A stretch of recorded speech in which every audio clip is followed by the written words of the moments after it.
कि आप देख रहे हो हमारा चैनल टारगेट विद विनीत 24/7। तो प्रिय विद्यार्थियों, मैं अपने चैनल में आपका स्वागत करता हूं और मैं आज एक इम्पोर्टेंट टॉपिक भारत की भौगोलिक स्थिति, इस पर मैं एक वीडियो लेकर के आया हूं। और मैंने इस बोर्ड पर एक मैप को बनाया है और इस मैप में मैंने सभी राज्य व केंद्र शासित प्रदेशों को दर्शाने का प्रयास किया है, एक ढांचे को दिखाने का प्रयत्न किया है ताकि आप लोगों को एक अच्छी सीख और समझ मिल सके। ठीक है, तो आइए चलिए शुरू करते हैं। तो हमारे साथ जुड़े रहिए और हमारे चैनल को हमेशा यूँ ही सब्सक्राइब करते रहिए और हम पर अपने प्यार को यूँ बनाए रखिए। हमारे वीडियो को ज़्यादा से ज़्यादा शेयर कीजिए, लाइक कीजिए और चैनल को सब्सक्राइब कीजिए। तो इसी के साथ मैं अब वीडियो स्टार्ट करने जा रहा हूँ आज का लेक्चर। ठीक है, और जो है भारत की भौगोलिक स्थिति। तो आइए भारत की भौगोलिक स्थिति के बारे में कुछ जान लेते हैं। तो देखिए, ये जो भारत है, जो ये आकृति दिखाई गई है, जो काले मार्कर से मैंने एक आकृति तैयार की है जो इंडिया के मैप के रूप में दर्शाई गई है। तो इस भारत के अंदर 2019 की रिपोर्ट के अनुसार 28 राज्य व 9 केंद्र शासित प्रदेश हैं। से 2019 की रिपोर्ट से पहले 29 राज्य हुआ करते थे और 7 केंद्र शासित प्रदेश हुआ करते थे। अब देखिए, भारत की कुछ ढांचागत चीज़ों के बारे में जानकारी करना चाहेंगे। तो देखिए, जितनी भी मैंने ये लाइनें दिखाई हैं, ये भारत के कुछ पड़ोसी देश हैं। ठीक है, तो भारत के पड़ोसी देशों में स्टार्ट करते हैं। सबसे पहले पाकिस्तान। ये पाकिस्तान भारत का वो हिस्सा है जो 1947 से पहले भारत का राज्य हुआ करता था, भारत का ही एक पार्ट हुआ करता था। देखिए, आप पंजाब देख रहे हैं। ठीक है, ये जो पंजाब है ये 2 पार्ट में बटा है आज़ादी के समय।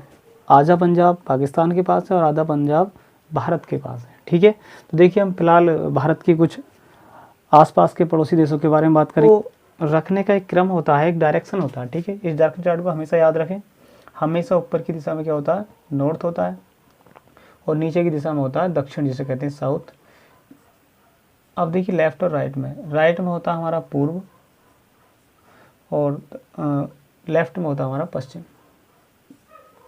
तो मैं उत्तर और दक्षिण को भी हिंदी में लिखने का प्रयत्न करूंगा, उत्तर व दक्षिण। ठीक है, तो इसी के अनुसार अगर हम देखें तो पाकिस्तान के पूर्व व उत्तर पूर्व में अगर हम देखें तो क्या है, उत्तर पश्चिम में क्या स्थित है यहाँ पे, अफगानिस्तान। ठीक है, तो अफगानिस्तान की बहुत थोड़ी सी सीमा भारत के साथ सटी हुई है। बाकी सब ज़्यादातर लंबी सीमा जो बनाता है वो कौन बनाता है, पाकिस्तान बनाता है, अफगानिस्तान की अपेक्षा। अब इधर चलते हैं।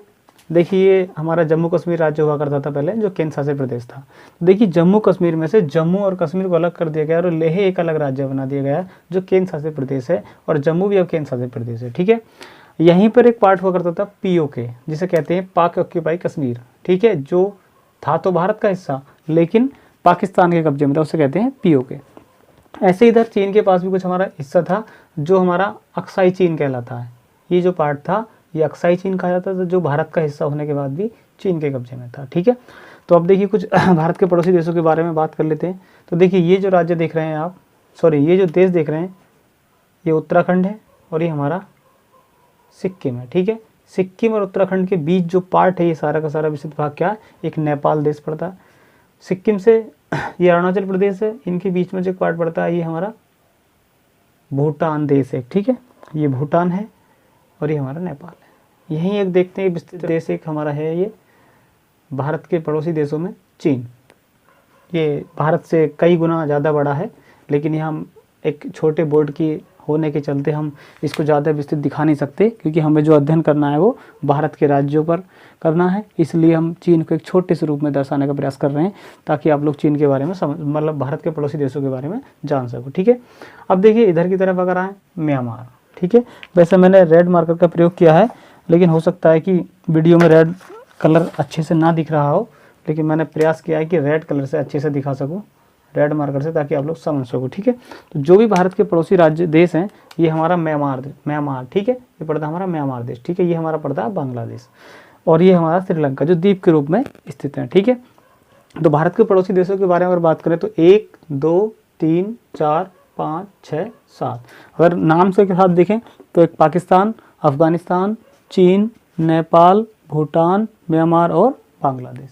तो आप भारत के पड़ोसी देशों के बारे में अच्छे समझ गए होंगे। ये 7 देश हैं, लिखना चाहो तो लिख सकते हो, पाकिस्तान, अफगानिस्तान, चीन, नेपाल, भूटान, बांग्लादेश और म्यांमार। ठीक है। तो भारत के पड़ोसी देशों के बारे में आप लोग समझ चुके होंगे, ठीक है। अब भारत का हम देखते हैं अक्षांश और देशांतरीय विस्तार। तो देखिए, जब कभी मैं आगे भविष्य में अक्षांश और देशांतर रेखाओं के बारे में पढ़ाऊंगा तब आपको विस्तृत जानकारी इसके बारे में दूंगा। देखिए, हम अगर ग्लोब के बारे में थोड़ा जानना चाहें, ठीक है, अक्षांश रेखाएं क्या होती हैं और देशांतर रेखाएं क्या होती हैं, ठीक है। तो अक्षांश देशांतर के लिए हमें क्या पढ़ना होगा? तो देखिए, अब जो ग्लोब होता है ये लघ्वाक्ष है, ठीक है। ये लघ्वाक्ष जो है ग्लोब हम देखते हैं, ठीक है, थोड़ा झुका हुआ है और इस पर एक सबसे लंबी इस तरह एक पट रेखा दिखाई देती है, ठीक है, पड़ी हुई पैरेलल एक्सिस, ठीक है। तो इसको कहते हैं हम विषुवत रेखा और अक्षांश भी इसको बोला जाता है। तो ग्लोब पर जितनी भी पैरेलल एक्सिस में रेखा पड़ी होती है, ये पड़ी रेखाएं जो होती है उन्हें कहा जाता है अक्षांश रेखा। तो इस आकार में जितनी भी रेखाएं होंगी उनको कहते हैं हम अक्षांश रेखाएं, और अक्षांश रेखाओं की संख्या जो होती है वो 180 होती है। तो जितनी भी भारत के ग्लोब पर जो भी पड़ी रेखाएं दिखाई देती हैं समानांतर क्रम में, उन्हें कहा जाता है अक्षांश रेखा। अच्छा, इसके अलावा जो सीधी रेखाएं दिखाई देती हैं ग्लोब पर, जो सीधी रेखाएं दिखाई देती हैं खड़ी हुई लंबवत एक्सिस में, उनको कहा जाता है देशांतर रेखाएं। तो ठीक है, तो अब देखिए ये देशांतर रेखाएं हो जाती हैं और ये अक्षांश रेखाएं हो जाती हैं। तो अब देख लेते हैं भारत कहाँ पर स्थित है। कई बार क्वेश्चन बन जाता है कि भारत किस गोलार्ध में स्थित है, या भारत किस अक्षांश के देश है, या भारत किस गोलार्ध का देश है। देखिए, इसके बारे में विस्तृत जानकारी के लिए अभी हम आपको बताते हैं। तो देखिए, ये ग्लोब ले लेते हैं हम, ठीक है, ये ग्लोब है, ठीक है।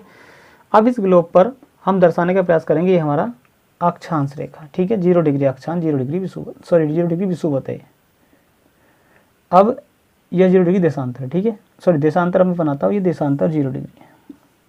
तो ये 0 डिग्री देशांतर हुआ और ये 0 डिग्री अक्षांश हुआ, ठीक है।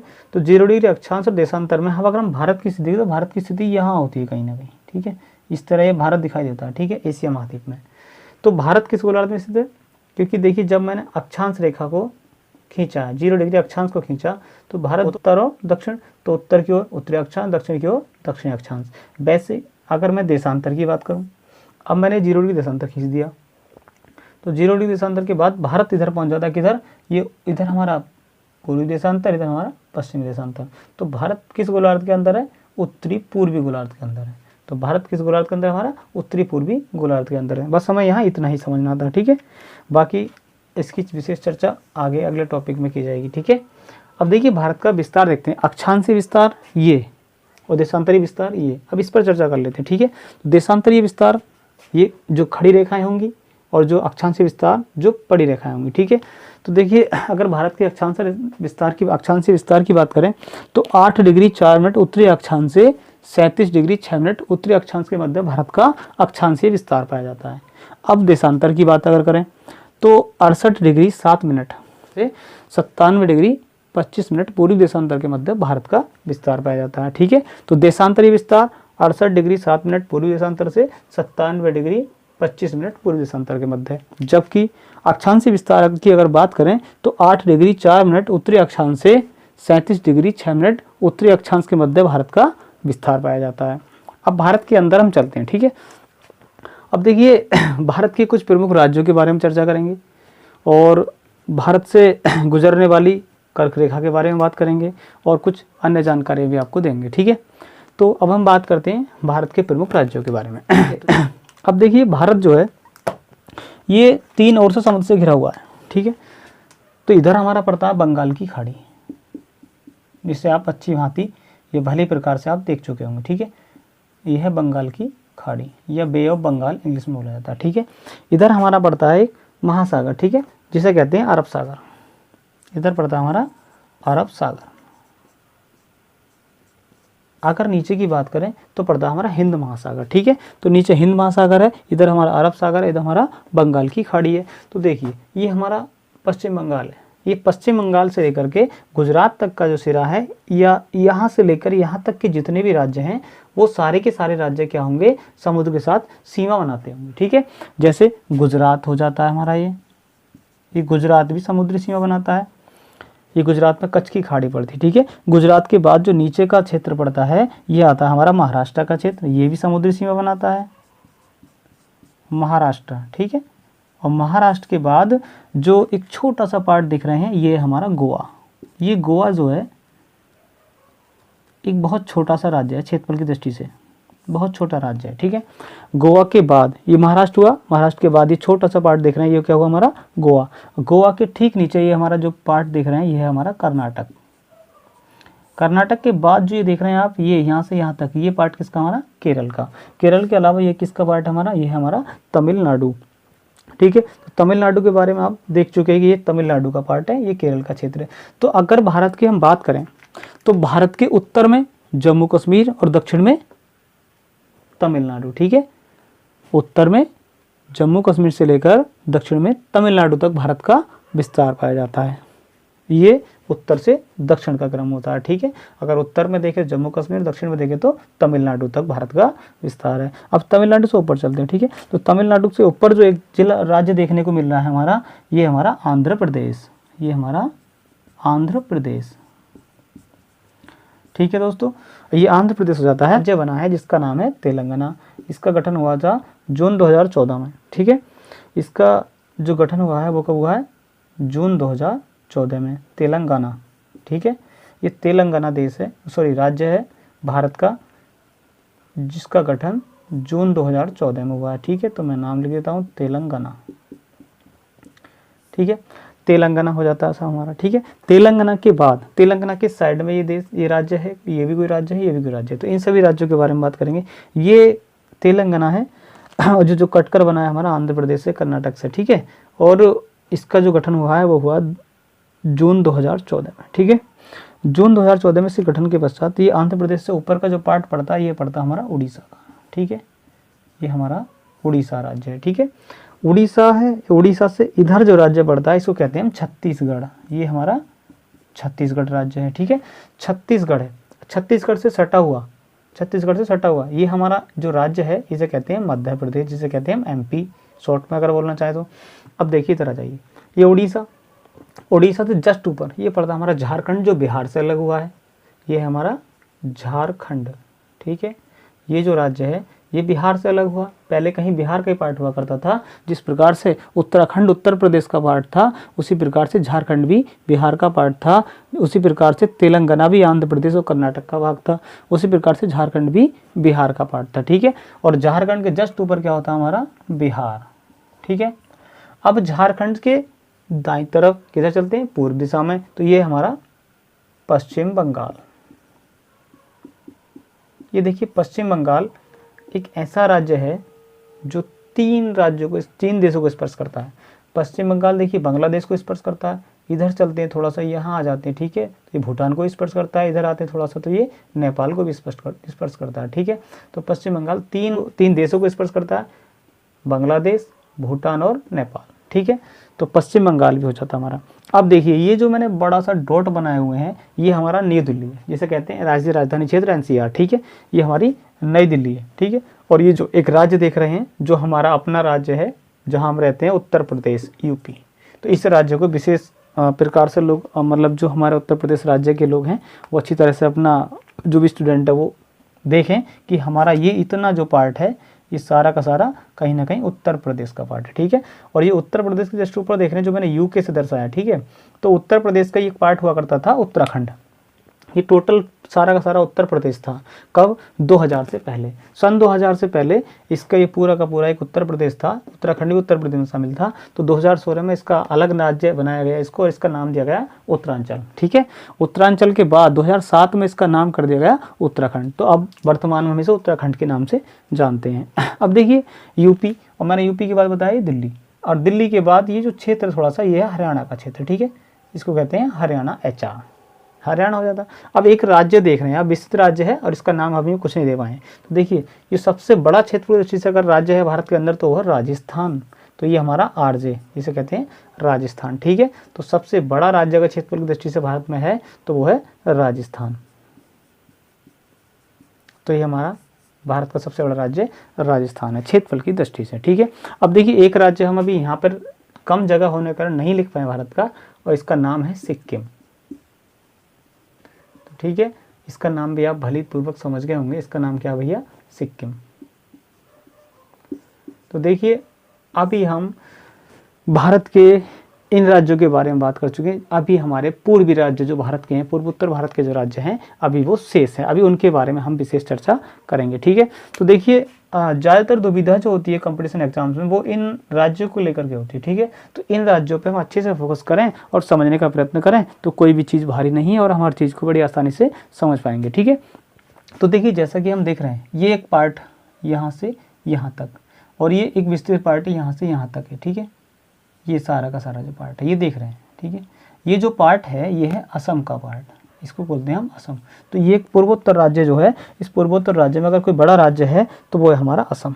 ठीक है, असम के जस्ट ऊपर जो ये राज्य है, जो हमारा भूटान से लगा हुआ है, इधर हमारा म्यांमार से लगा हुआ है और इधर हमारा चीन से भी लगा हुआ है। ठीक है, इस क्या नाम है भैया, अरुणाचल प्रदेश। तो मैं शॉर्ट में इसको एपी लिख देता हूँ। ठीक है, क्योंकि जगह कम होने की वजह से मैं इसका पूरा नाम यहाँ पे लिखने में असमर्थ हूँ, इसलिए इसका नाम क्या लिखता हूँ शॉर्ट में मैं, अरुणाचल प्रदेश। ठीक है, तो अरुणाचल प्रदेश के बारे में आप पहचान गए कि अरुणाचल प्रदेश हमारा यहाँ पर स्थित है। ठीक है, अरुणाचल प्रदेश के बाद अब हम देखते हैं कुछ अन्य राज्य, जैसे अरुणाचल प्रदेश के जस्ट नीचे ये पड़ता है नागालैंड, मैंने इधर लिखा हुआ है। ठीक है, ये पड़ता है हमारा मणिपुर, नागालैंड के नीचे ये पड़ता है हमारा मिजोरम, ये पड़ता है हमारा त्रिपुरा। ठीक है, ये सारे के सारे राज्य मैं आपको बता चुका हूँ। ठीक है, तो इन राज्यों के बारे में आप अच्छी प्रकार से समझ के होंगे। अगर लिखना चाहो तो लिख सकते हैं यहाँ पर मिजोरम, यहाँ पे त्रिपुरा। ठीक है, तो मिजोरम और त्रिपुरा भी आप समझ गए होंगे। तो ये पूर्व उत्तर भारत के जो राज्य हैं इन पे आप थोड़ा अच्छे से देखने का प्रयत्न करें ताकि ये सारे राज्य आपके अच्छे से समझ में आ जाएं। अरुणाचल प्रदेश के जस्ट नीचे ये पड़ता है हमारा नागालैंड, इसको भी लिख लेते हैं नागालैंड। ये पड़ता है हमारा मणिपुर और ये पड़ता है हमारा मिजोरम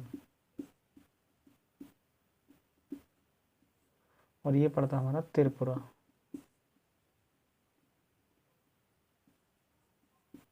त्रिपुरा के बाद एक ये एक राज्य बचा हमारा और इसका नाम है हमारा मेघालय, इसको कहते हैं हम मेघालय। तो मैं समझता हूँ कि अब तक जितने भी मैंने राज्यों के बारे में बताया है आप लोग सभी राज्यों को अच्छी तरह से समझ गए होंगे। इसके अलावा देखिए ये बंगाल की खाड़ी है, इसको कहते हैं बंगाल की खाड़ी।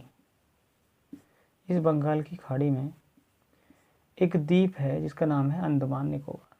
ये अंडमान निकोबार जो है इसमें 4 द्वीप दक्षिण में है, 4 द्वीप उत्तर में है। ठीक है, तो 4 उत्तरी द्वीपों को अंडमान कहा जाता है और जबकि 4 दक्षिणी द्वीपों को निकोबार द्वीप कहा जाता है। ठीक है, इनके बीच में जो खाड़ी या संकरा समुद्र है उसको 10 डिग्री चैनल कहा जाता है। ये जो है हमारा ये 10 डिग्री चैनल है।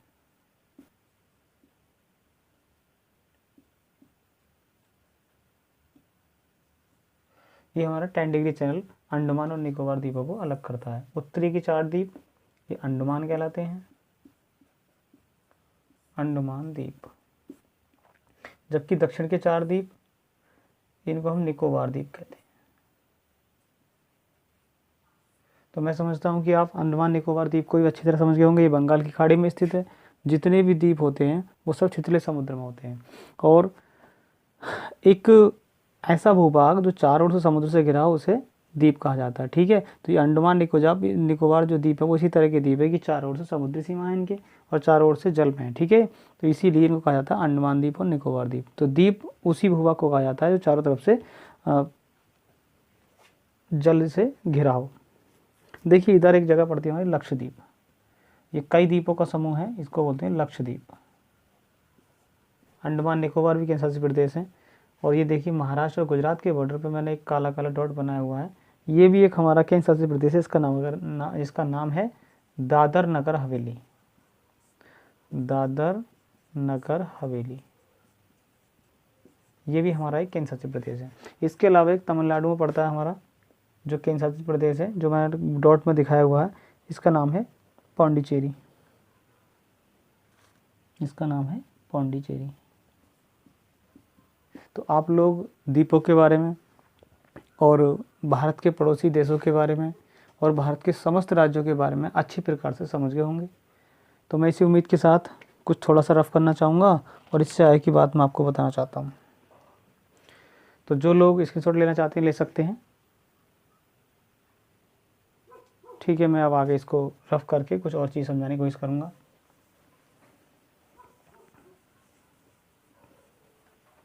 देखिए इसको रफ कर लेते हैं और हम कुछ बातें अलग से हम आपको समझाने का प्रयत्न करेंगे। तो देखिए मैंने भारत का उत्तरी विस्तार, दक्षिणी विस्तार, मैं सीमाओं के अनुसार सारा विस्तार मैं आपको समझ चुका हूँ कि देखिए भारत का जो उत्तरी ध्रुव है या उत्तरी बिंदु है और ये दक्षिणी बिंदु है, ठीक है। तो ये 8 डिग्री 4 मिनट से 8 डिग्री 4 मिनट उत्तरी अक्षांश से 37 डिग्री 6 मिनट उत्तरी अक्षांश के मध्य भारत का विस्तार है, उत्तर से दक्षिण की ओर। जबकि पूर्व से पश्चिम की ओर 68 डिग्री 7 मिनट पूर्वी देशांतर से 97 डिग्री 25 मिनट पूर्वी देशांतर के मध्य भारत का विस्तार पाया जाता है।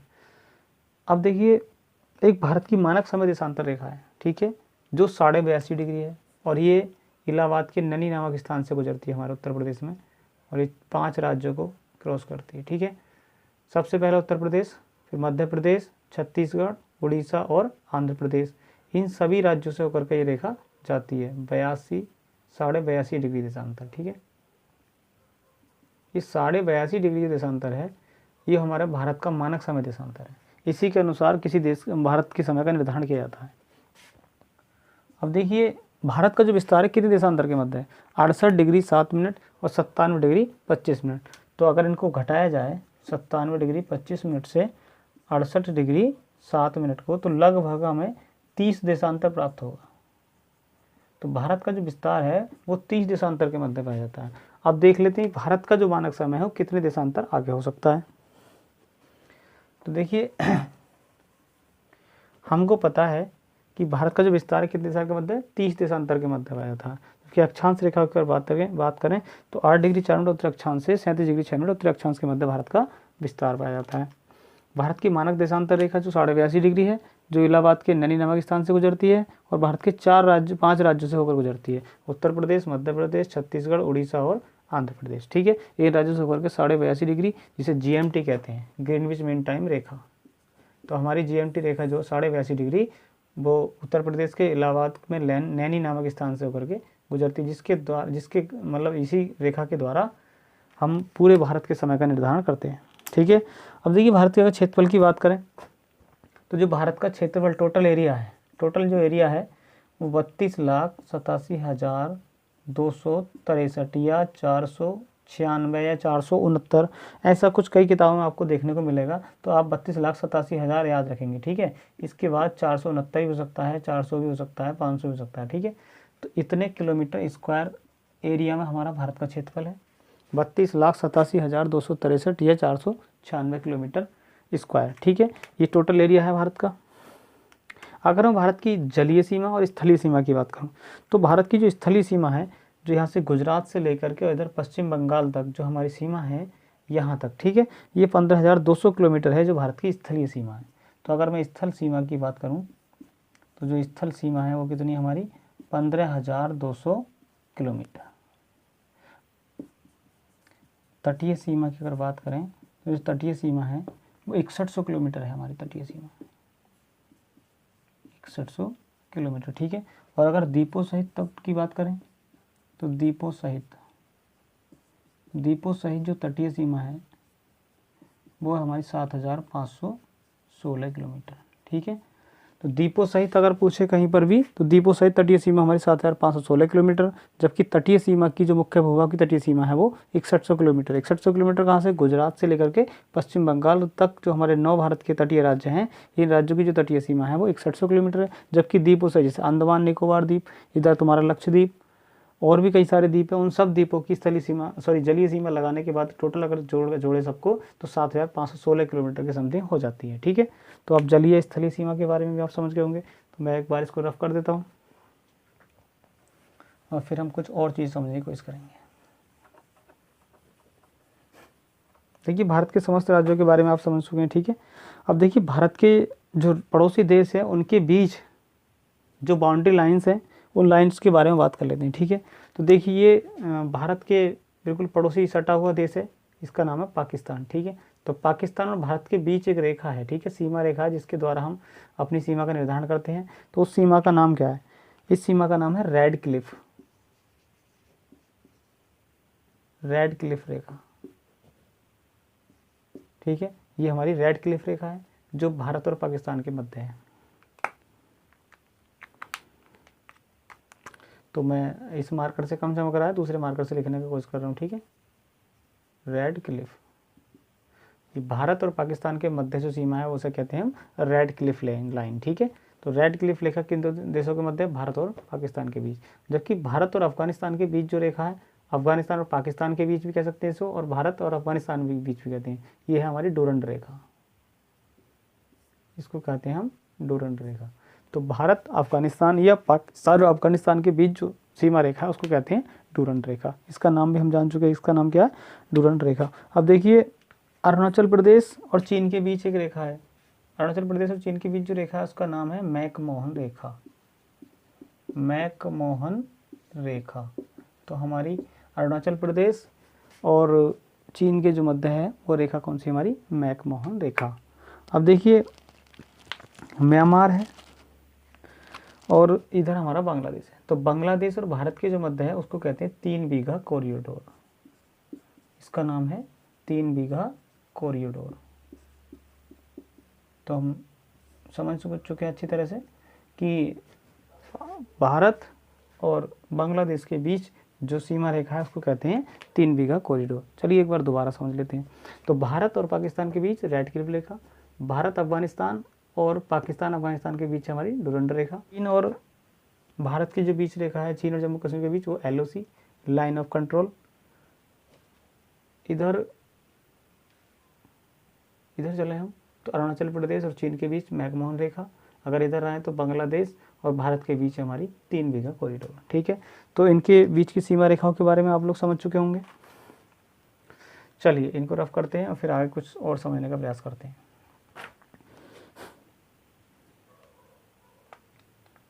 देखिए जो भारत के प्रमुख राज्य हैं, तो जानते हैं कि सबसे बड़ा क्षेत्रफल की दृष्टि से अगर कोई राज्य है भारत के अंदर तो वो क्या, राजस्थान।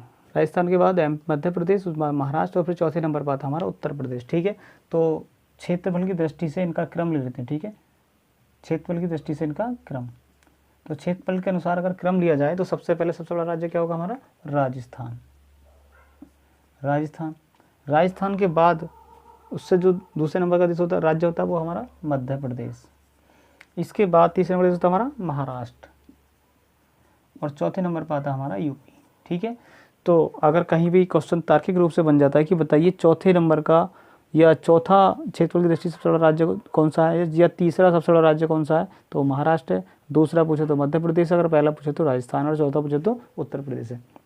तो हमें ये सब चीज़ें ध्यान रखनी है कि क्षेत्रफल की दृष्टि से क्रम हमें बना रखा, हमने 4 देशों को 4 राज्य बता रखे हैं हमने भारत के, राजस्थान, मध्य प्रदेश, महाराष्ट्र और उत्तर प्रदेश, ठीक है। तो आप जो इस चीज़ को अच्छे से समझ गए होंगे। इसके अलावा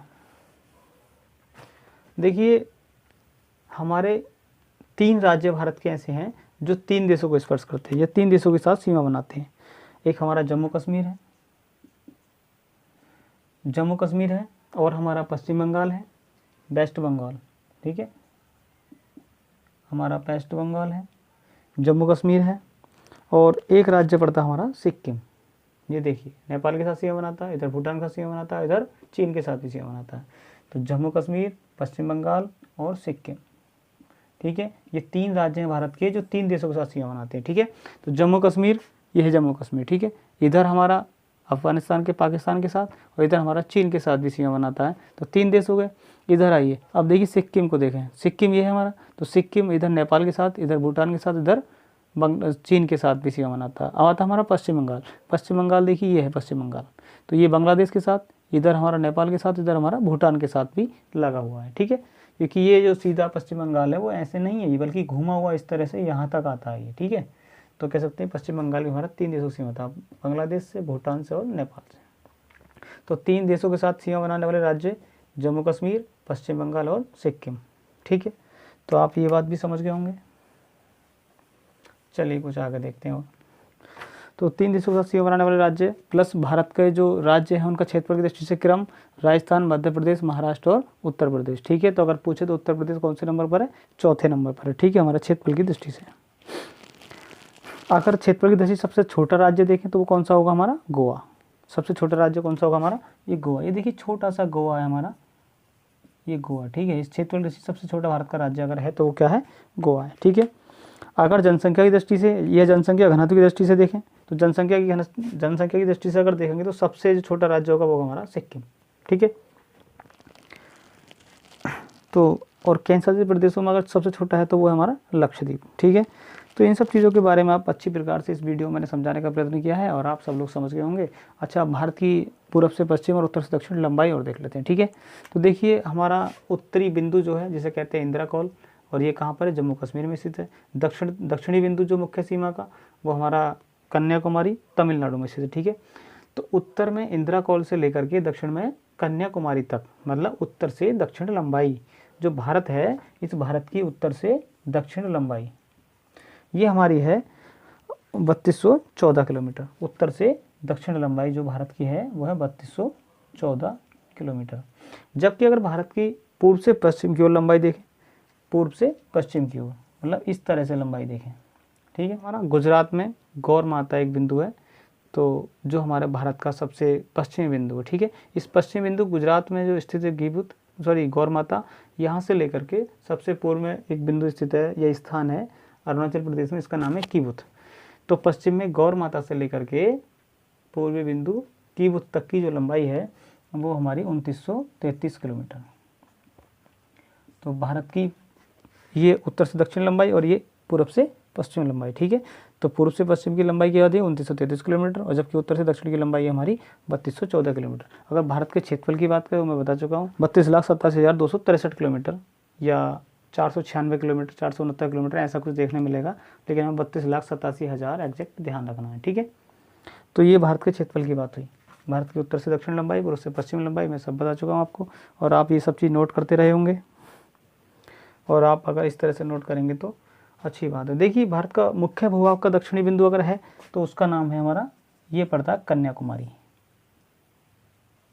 कन्याकुमारी ये कहाँ स्थित है, तमिलनाडु में स्थित है, ठीक है। तो भारत की मुख्य भूमिका या भारत के मुख्य भूभाग का दक्षिणी बिंदु वो है हमारा कन्याकुमारी। अगर उत्तरी बिंदु की बात करें तो ये पड़ता है जम्मू कश्मीर में, और इसका नाम है इंदिरा कॉल। इंदिरा कॉल। तो भारत के चतुर्दशिक बिंदु आप समझ गए होंगे। अब देखिए पश्चिमी और पूर्वी बिंदु देख लेते हैं। तो पश्चिमी बिंदु हमारा गुजरात में पड़ता है, ये है गौर माता, इसको बोलते हैं गौर माता, ठीक है। इसका नाम है पश्चिमी बिंदु का गौर माता।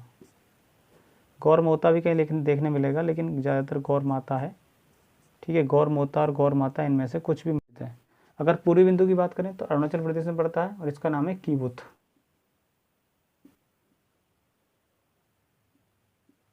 ये हमारा कीबुथ है जो हमारा अरुणाचल प्रदेश में पड़ता है, ठीक है।